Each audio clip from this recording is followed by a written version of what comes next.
Hello, welcome back to Our Urban Homestead. My name is Chelsea, and if you're new here, welcome. It is the crack of dawn. Got me a strong cup of coffee. And today I'm going to show you how-to instructions on how to use your digital canner. I have the Presto Precise Digital, and I will also show you how to do a stovetop pressure canner. I have a Presto, I think it's a 22 quart, I don't know, I can't remember, I've had it for so long. This is not going to be a recipe video, this is going to be a step-by-step how-to video, so I hope you enjoy, and let's get started on the first thing we need to do. So this is my canner.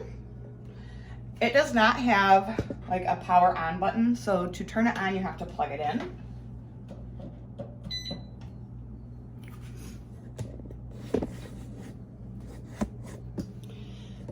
And then it'll say pressure can.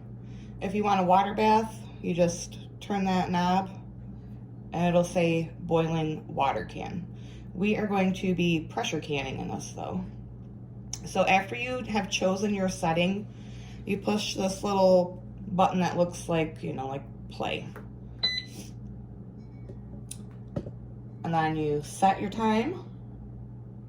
We're going to be doing pints, so we're going to put it to 75.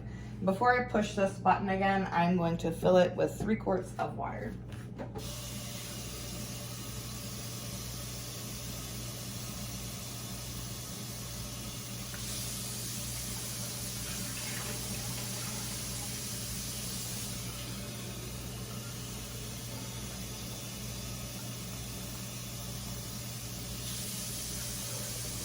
It is so cold out. All of our snow melted and it's starting to snow right now. I'm just ready for winter to be done. Okay, so got it, our water in, set at 75 minutes, and it's gonna tell me to insert jars. And I will be right back with my jars and show you what to do next. Okay, so I have some jars here, and what we want to do is fill up halfway with water. I choose to do hot water, that way it just helps heat things up quicker. You can use cold water if you want. I believe in the manual it even tells you that using hot water is perfectly safe, and it does speed up the process. So we're going to put these into the canner, and what this does is it gets your jars ready and sterilized and nice and hot for you to do what you're doing. That's one of the reasons I love the Presto Digital Canner, because it really is foolproof. It tells you literally what to do, and you don't have to babysit it. It's great. All right, so we're gonna bring our jars, and I'll show you how to set them in there in just a second.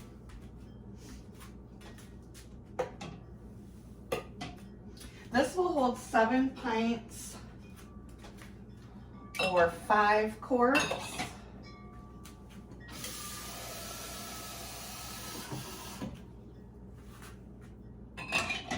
If you're doing the water bath setting, you're going to want to fill your jars completely full. But for pressure canning, you only want to do them halfway. So you set your jars in there like that.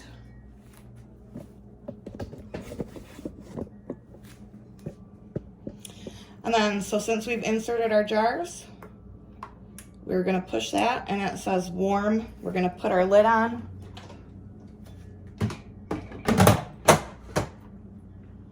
Close that. Make sure that this cap is off. And we're just going to let this warm up, and when it's ready, it will beep and it will say over here, fill jars. So we'll be back in just a minute. I'm gonna sip on my coffee and get ready for the next step. One thing I forgot to mention is I'm doing 75 minutes because I'm doing pints of a protein. If it was like tomatoes, you would do about 25 or 30 minutes. I can't remember off the top of my head because I typically don't pressure can tomatoes. You just want to look in your manual and it will definitely tell you all the times, or if you know the times, it's just like any other pressure canner. But I thought I would mention the reason I was doing 75 minutes is because I'm doing a protein. I'm doing Cajun red beans, and that is a protein. So any beans or meat need to be 75 minutes for pints, 90 for quarts.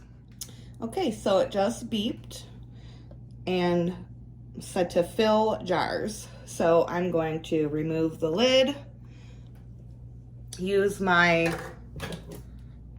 canning tongs, get these jars out, empty the water, fill them, and then I'll be right back.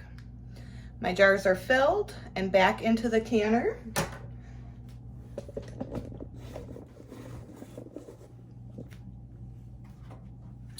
We're going to put the cover back on, twist this, and now after we push the play button, it's heating back up. Then this will vent for 10 minutes and I will show you what that looks like when it's time and the next steps after that. Now it's gonna vent for 10 minutes.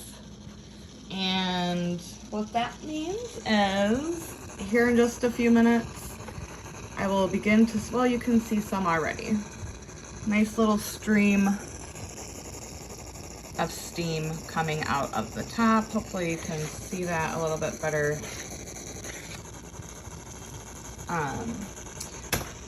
So it's gonna vent for 10 minutes and then it is gonna beep and tell me what to do next. So now we're at about 1 minute left on the venting process.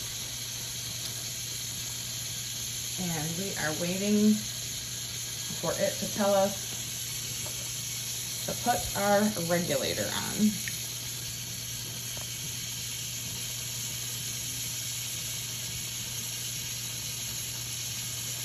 Again, this is just such a easy canner to use. So it says put regulator on. We're gonna just push this down, and then you want to make sure says can or vent. You want to put it on the can and hit that button. This is going to come up to pressure. This is your little pressure gauge that will rise up in a minute. And then once that comes up and holds at pressure for a moment, then it will start the countdown process.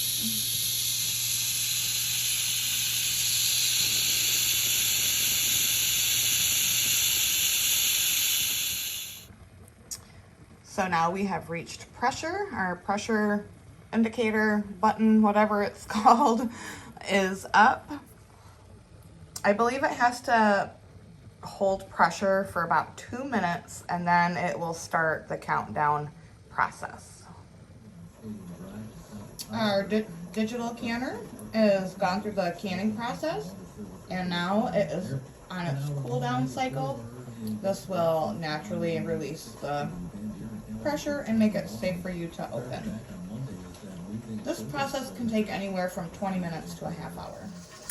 All right, so our digital canner just beeped, sounding like a button that's about to go off. So it'll tell you it's done. One of the many, many reasons I love the electric one is because you can can in this. You don't have to babysit it. You can, let's say you're out running errands or you're outside working.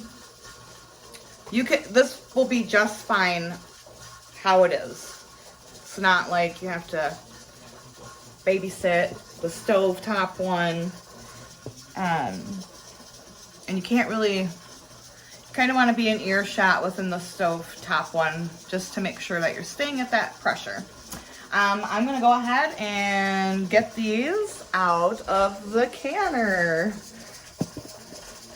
because we're done with that. I still got 31 minutes on my stovetop canner. So that's how easy it is to use your digital canner. I hope that the instructions and the process was simple and easy for you to understand.